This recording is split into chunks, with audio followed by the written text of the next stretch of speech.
Bismillahirrahmanirrahim. Alhamdulillahirabbil alamin. Wassalatu wassalamu ala asyrafil anbiya'i wal mursalin wa ala alihi wa sahbihi ajma'in. Rabbi shrah li sadri wa yassir li amri wahlul 'uqdatam min lisani yafqahu qawli. Assalamualaikum warahmatullahi wabarakatuh.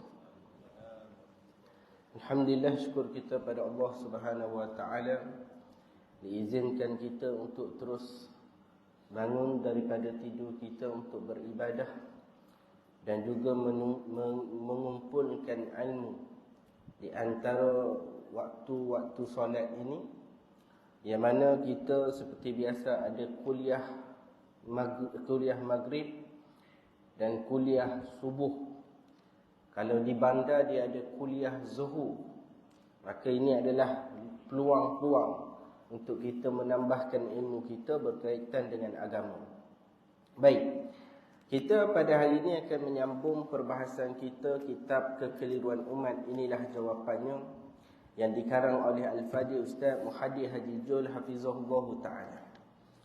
Dalam perbahasan bid'ah, pembahagian bid'ah itu seperti yang dimaklumi oleh para ulama kita, bid'ah itu ada dua. Bagi orang yang tak tahulah apa itu bid'ah, dari sudut bahasanya, bid'ah perkara yang tak pernah ada sebelumnya atau tidak dicontohkan sebelumnya. Kalau dari segi istilah, banyak istilah yang dikeluarkan oleh para ulama, tetapi penggunaan bid'ah pada zaman sekarang ni, ada yang kata perkara yang Nabi tak buat, maka ianya adalah bid'ah. Apa sahaja yang Nabi tak buat, maka dia adalah bid'ah. Maka berdasarkan penggunaan pada zaman sekarang ni, maka kita kena tahu apa itu bid'ah. Kalau sekadar Nabi tak buat, adakah terus tak boleh buat? Ada pertimbangan hukum di situ. Maka sebab itu Imam Syafi'i membahagikan bid'ah itu kepada dua bahagian. Ini kaedah yang Imam Syafi'i terus guna di dalam membahagikan bid'ah. Imam Syafi'i sendiri telah membahagikan bid'ah itu kepada dua. Kata Imam Syafi'i, al-bid'atu bid'atani mahmudatun wa madhmumah. Fama wafaqa sunnah fahuwa mahmud, wa ma khalafaha fahuwa madmun. Bid'ah itu ada dua, yang terpuji dan yang dikeji. Dan yang terpuji itu adalah bid'ah yang selari dengan syarak, selari dengan sunnah. Dan apa yang bercanggah dengan sunnah, maka ianya dikeji. Sebab itu kita kena tahu, ulama-ulama kita apabila membincangkan isu bid'ah, mereka bukan sekadar tak ada dalil maka bid'ah, ataupun kata tak ada dalil yang melarang maka boleh. Tidak, bukan begitu kaedah ulama kita.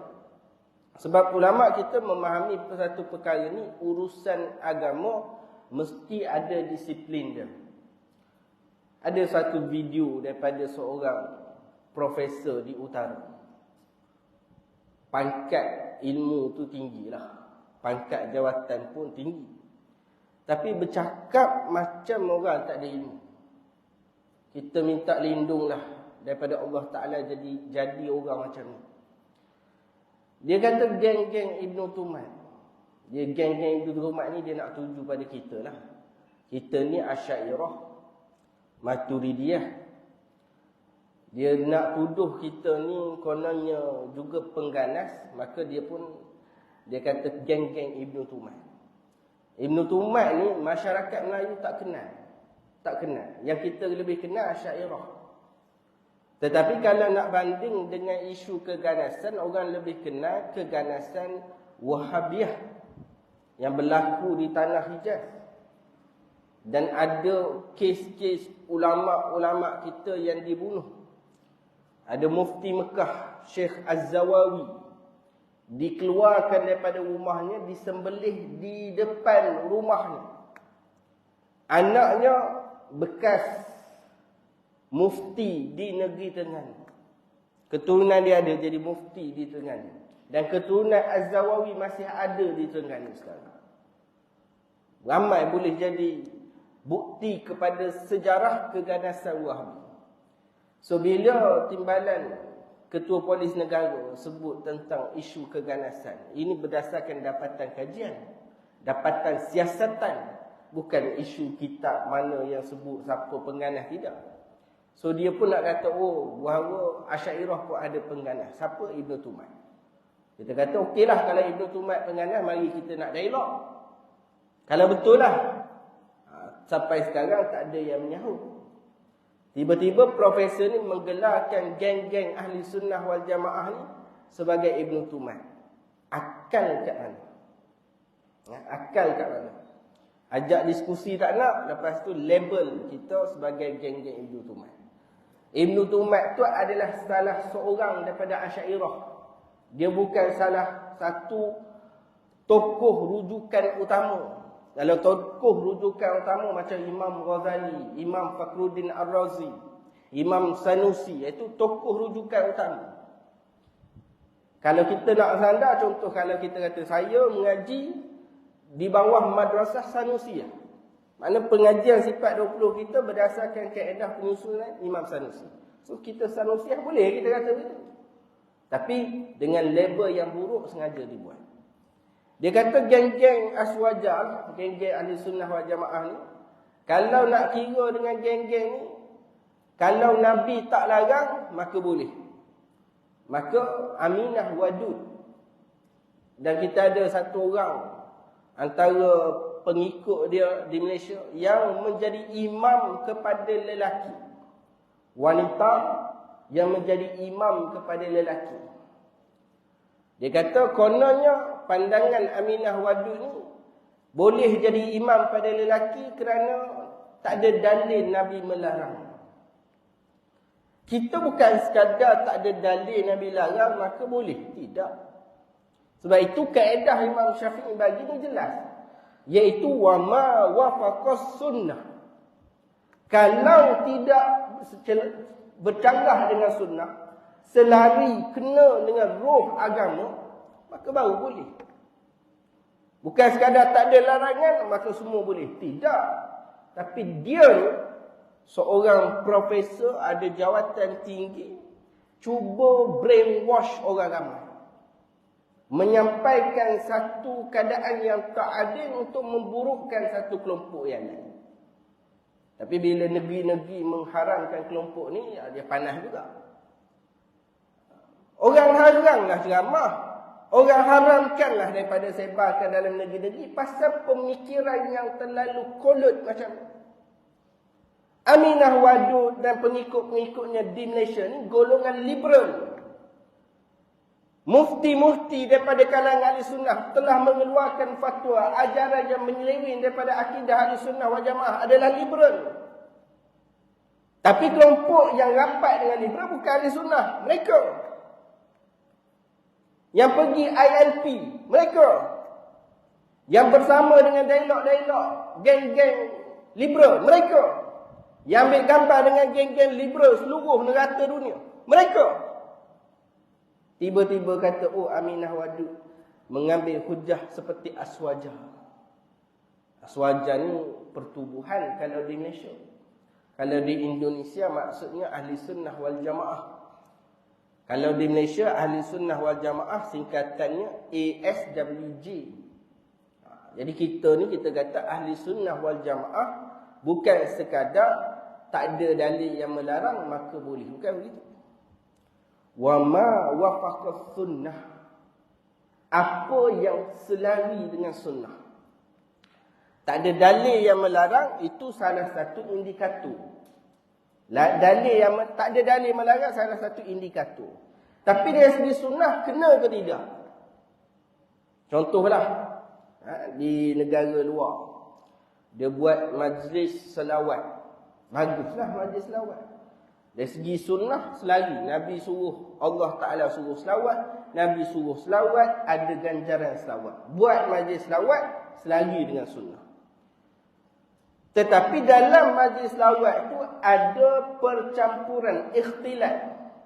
Atas pentas ada ikhtilat, bawah pentas ada ikhtilat. Maka walaupun namanya majlis selawat, ianya adalah perkara yang ditegah dalam agama.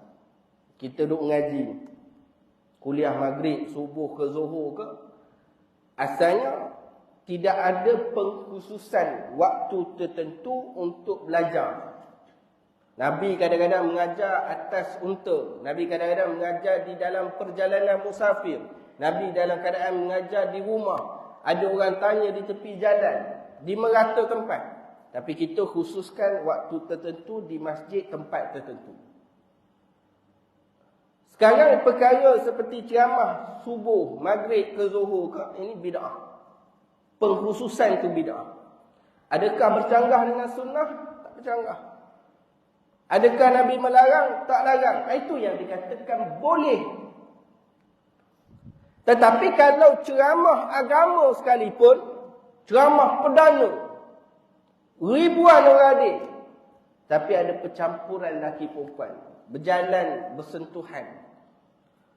Orang lelaki boleh tengok perempuan, perempuan boleh tengok lelaki. Maka ikhtilaf itu menyebabkan majlis tersebut tidak boleh diteruskan, tak boleh diharuskan.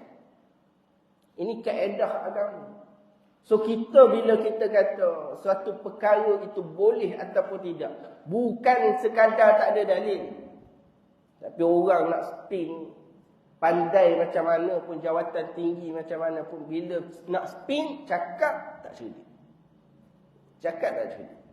Ini masalah yang kita tengok. Kenapakah negeri-negeri mengharamkan mereka mengajar? Selangor tak bagi, Kelantan tak bagi, Terengganu tak bagi, Johor tak bagi, Kedah tak bagi, Pahang tak bagi, Singapura tak bagi, Brunei tak bagi. Banyak negeri haram buat-buat ni. Pasalnya cakap macam orang tak cerdik. Nak kait Aminah Wadud dengan Ahli Sunnah wal Jamaah di mana? Mana wajah muafakahnya? Oh, sekadar kata kerana Ahli Sunnah kata tak ada dalil maka boleh amal. Tak semua benda dah kita buat. Kita buat apa yang ulama nilai boleh. Imam Nawawi nilai talafuz niat boleh, kita buat. Imam Suyuti nilai kenduri tahlil boleh, kita buat. Wirid selepas solat, ulama-ulama Syafi'iyah nilai boleh, kita buat. Yang ulama nilai tak boleh, kita tak buat. Ini kaedah kita. Sebab tu kita kena belajar dengan baik. Minta supaya Allah Ta'ala tunjukkan kebenaran. Antara doa pertama sekali, saya mula-mula belajar dulu. Mula-mula saya belajar agama dulu, ustaz saya ajar satu doa. Allahumma arina haqqan haqqan warzuqna ittiba'ah, wa arina batila batila warzuqna ijtinabah. Ya Allah, tunjukkan kepada kami kebenaran, yang kebenaran itu benar, dan rezekikan kepada kami untuk mengikutinya. Dan tunjukilah kebatilan itu batil, dan rezekilah, bagilah kepada kami kekuatan untuk menghindari. Doa inilah yang mengeluarkan saya daripada kejahilan puak-puak ni kepada kebenaran. Sebab guru saya mula-mula diajar. Sebab mereka ni tidak mengajarkan agama yang sebenar. Mereka ada kepentingan, ada spin dan sebagainya.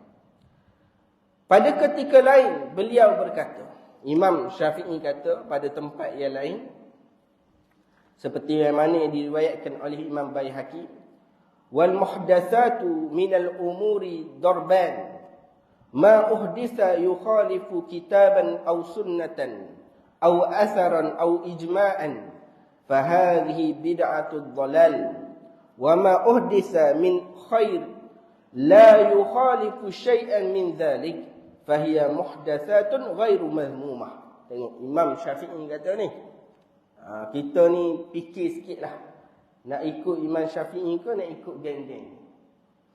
Geng-geng ni kata kami nak ikut Al-Quran dan hadis. Kita kata betul juga. Nak ikut Imam Syafi'i, kita tanya, saya tanya, nak ikut Imam Syafi'i ke nak ikut geng-geng ni? Lepas tu geng-geng ni pula kata, oh kami ikut Al-Quran dan hadis. Oh so sekarang ni perbandingan ni nak ikut Imam Syafi'i ke nak ikut Al-Quran hadis? Kita kata habis tu Imam Syafi'i ikut siapa? Imam Syafi'i itu ikut siapa?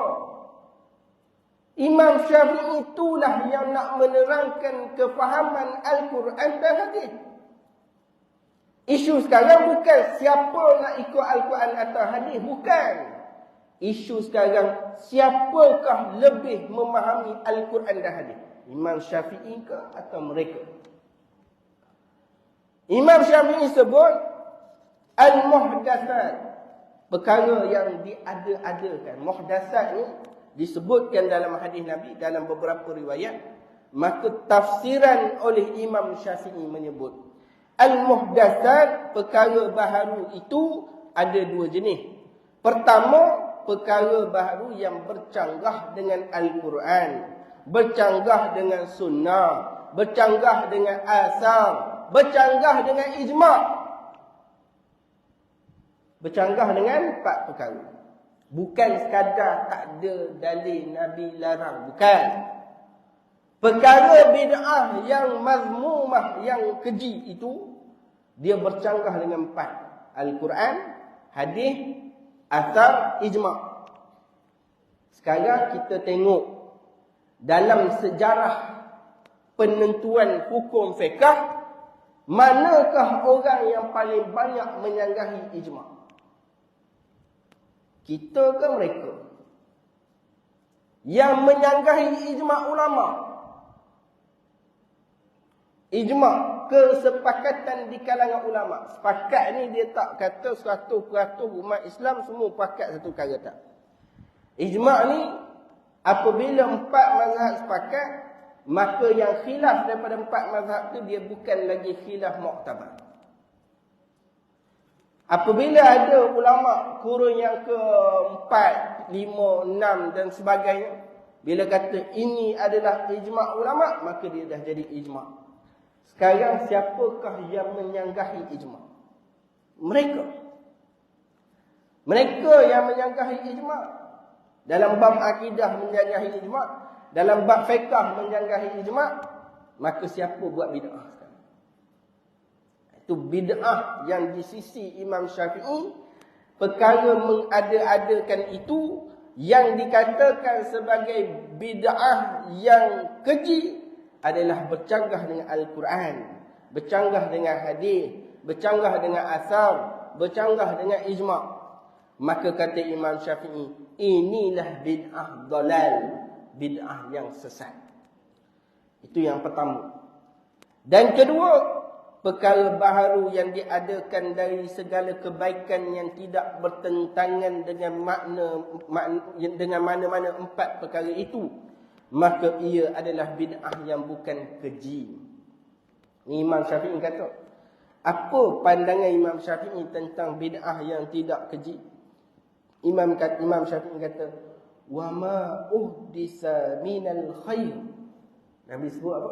Imam Syafi'i sebut al-khair, perkara yang diada-adakan daripada perkara baik. Ini kita kata perkara baik. Benda tu tak ada asas, tak ada sumber, tak ada rujukan. Dia baik. Maka dinilai pada hukum syarak, adakah ia dibolehkan ataupun tidak. Sekiranya dibolehkan, maka barulah ianya dihukumkan boleh dengan hukum sunat ataupun wajib ataupun harus. Boleh untuk buat, harus, sunat atau wajib. Walaupun perkara itu asal tak ada zaman Nabi. Maka Imam Syafi'i kata, ma uhditha minal khair, perkara yang diada-adakan daripada perkara baik, la yukhalifu syai'an min zalik, tidak bercanggah dengan Al-Quran, tak bercanggah dengan sunnah, tak bercanggah dengan asar, tak bercanggah dengan ijma'. Kita ni duk ikut betul lah, ikut kaedah mazhab Syafi'i. Tapi bila sampai masuk, dia kritik Imam Syafi'i. Dia tak kira orang. Masa ada satu ajaran sesat di Terengganu kritik Imam Abu Hanifah. Dia pertahan. Dia kata macam mana kita nak membenarkan orang mengkritik satu imam yang besar, yang pengikutnya jutaan daripada ratusan tahun. Masa dia nak jadi hero lah. Tapi masa dia nak kritik Imam Syafi'i, dia kata Imam Syafi'i tak maksum. Imam Syafi'i boleh buat silap. Yelah, kalau Imam Syafi'i boleh buat silap, kamu lagi lebih banyak boleh buat silap. Antara Imam Syafi'i dengan kamu, mana lebih warak? Mana lebih banyak ibadah? Mana yang lebih banyak guru? Mana yang lebih banyak bertalaki, mengaji, menghafal? Nak banding tak terbanding lah. Jadi kita kata, kalau kita tak maksum, kamu tak maksum, kamu tak perlu didengar cerita kamu. Nak bercakap tak payah bercakap. Ini kita kena sedar masalah pada masa sekarang ni. Orang menyebarkan kejahilan terlampau luas. Maka kesimpulan daripada takrif yang diberikan oleh Imam Syafi'i, dua-dua takrif tadi. Perkara baharu jika bertentangan dengan sunnah. Kita tengok bukan sekadar tak ada dalil. Tak ada dalil Nabi larang, maka boleh kan? Kaedah kita, kalau bertentangan dengan sunnah. Kaedah dia, sekiranya bertentangan dengan sunnah atau bertentangan dengan Al-Quran, sunnah, athar dan ijma', maka ia dipanggil sebagai bid'ah mazmumah ataupun bid'ah dalalah. Mazmumah keji, dalalah sesat. So bid'ah yang sesat. Adapun perkara baharu yang selari dengan sunnah, tak bercanggah dengan sunnah, maka ataupun tidak bertentangan dengan Al-Quran, hadis, athar dan ijma', maka ianya dipanggil bid'ah mahmudah ataupun bid'ah ghair mazmumah, bid'ah yang tidak dikeji. Ini kaedah ulama' dalam menentukan hukum. Maknanya Imam Syafi'i, bagi Imam Syafi'i, bid'ah ni ada dua. Apa-apa yang Nabi tak buat dahulu, sekarang kita nak buat, ada dua. Tengok dulu, canggah ataupun tidak dengan agama. Itu kaedah kita. Bukan kata tak ada dalil, terus semua boleh buat. Tak ada dalil Nabi larang, semua tak ada. Itu salah satu indikator. Salah satu disiplin ilmu. Macam kamu nak bid'ah ke orang, tak ada disiplin ilmu. Apa sahaja perkara baru, maka sesat. Tak ada disiplin ilmu. Agama ni bukan satu perkara yang boleh dibuat main. Agama ni ada disiplin dia. Agama ni ada ilmu-ilmu yang menjadikan dia tu indah, cantik. Yang menjadikan dia tu kekal, relevan sepanjang zaman. Maka ada kaedah dalam menentukan hukum. Imam Syafi'i adalah ulama' terawal membahagikan bid'ah kepada dua bahagian, iaitu bid'ah dalalah, sesat, dan bid'ah hasanah, baik. Para ulama' selepas beliau kemudiannya menyetujui pembahagian ini. Imam Syafi'i antara takwal kata bid'ah ada dua. Kemudian ulama' kemudian setuju. Antara ulama' yang setuju Imam Ibn Abdul Bar 204 Hijriah. Dalam kitabnya Istizkar. Antara lagi Hujjatul Islam Imam Ghazali dalam kitab Ihya Ulumuddin. Antara lagi Imam Al-Hafiz Ibn Asir dalam kitab Nihayah. Izzuddin bin Abdul Salam dalam kitab Qawaid Ahkam. Imam Nawawi dalam kitab Tahzib Asma' wal Lughat. Ibn Hajar Asqalani dalam Fathul Bari. Ibn Hajar Haytami dalam kitab Tabyin fi Syarah Arba'in. Dan ramai lagi lah ulama'-ulama' yang menyokong pembahagian bid'ah tu kepada dua. Kerana tak boleh nafi bahawa kalau perkara itu tak ada zaman Nabi, maka tidak ada penjelasan hukum. So penjelasan hukumnya akan kembali kepada syarak. Adakah syarak membenarkan tidak? Maka perkara apa sahaja, fi'lu mukallaf, perbuatan mukallaf itu, manusia, lelaki perempuan yang dah capai mukallaf, ada hukum. Hukumnya 5, wajib, haram, sunat, makruh, harus. Maka 5 ni, apa pun kita buat, kita berkelip mata, angkat tangan, berjalan, garu. Sesimpel itu, semua ada hukum. Harus potong kuku, sunat ke, mandi, wajib ke. Ada hukum. Setiap langkah dan perbuatan kita ada hukum. Maka ulama bukan sekadar kata, oh perkara ni baharu, bid'ah, sesat. Tak. Ulama nilai hukum. Perbuatan mukallaf ni apa hukum ni? So kalau boleh, tak ada masalah. Jangan terlalu menyempitkan agama dengan keadaan-keadaan Nabi zaman dahulu. Oh, apa yang ada zaman Nabi sahaja boleh buat, sekarang tak boleh. Sampai ada tokoh-tokoh Wahabi, bila dia dijemput ke surau masjid, dia tengok masjid. Dia tengok ukiran, dia tengok hiasan, dia kata ini bid'ah. Sampai tahap macam tu. Yang kita hairan tu, dia tak sebut pula aircon bid'ah. Aircon lagi membazir elektrik daripada kipas. Tapi masjid-masjid mereka aircon confirm, tak ada masalah aircon. Tapi ukiran masalah orang itu masalah. Orang yang tak puas hati. Dia panas. Orang-orang macam ni dia panas. Bila dia tengok orang buat ibadah, dia panas. Semalam saya bincang dengan satu kawan selepas kuliah maghrib. Lepas tu kita pergi makan dengan ustaz-ustaz. Iaitu ustaz, di universiti kami ada seorang pensyarah yang suka bid'ah orang. Dia tak boleh tengok pelajar dia buat apa-apa. Dia kata, mana dalil? Jadi geng-geng pondok yang sambung universiti ni, bila tanya mana dalil, buka kitab terus tunjuk. Tapi kita jaga adab lah dengan guru. Guru dia guru, pensyarah. Wahabi pun guru lah. Jaga adab. Bila dia nak debat, maka pelajar kata tak. Saya nak bagi tahu ni sahaja. Lebih pada saya tak nak cakap. Sebab bukan tempat kita murid nak membangkang guru. Tapi dia ni kepanasan. Masjid di universiti. Hari Khamis malam Jumaat. Orang baca Yasin. Dia tanya, kita baca Yasin mana tadi? Panas dia orang ibadah. Pelik juga. Setahu saya, syaitan sahaja yang panas orang buat ibadah ni. Dia panas. Orang wirid selepas solat.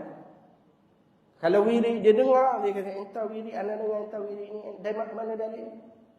Orang jadi panas macam tu dia. Padahal tak ada masalah. Ulama membenarkan, ulama ada sebut hujah-hujah dan sebagainya. Tapi dia ni jadi kepanasan kalau orang ibadah. Tak tahu sekarang macam mana. Dia ceritalah. Dia kata pensyarah dia macam tu. Jadi samalah di media sosial ke apa, ada orang kepanasan bila kita ibadah. Sehingga membuat fitnah, menuduh dan sebagainya. Ini masalah yang berlaku dalam masyarakat kita. Wallahu a'lam. Setakat itu dahulu. Ada soalan? Wabillahi taufiq wa hidayah. Assalamualaikum warahmatullahi wabarakatuh.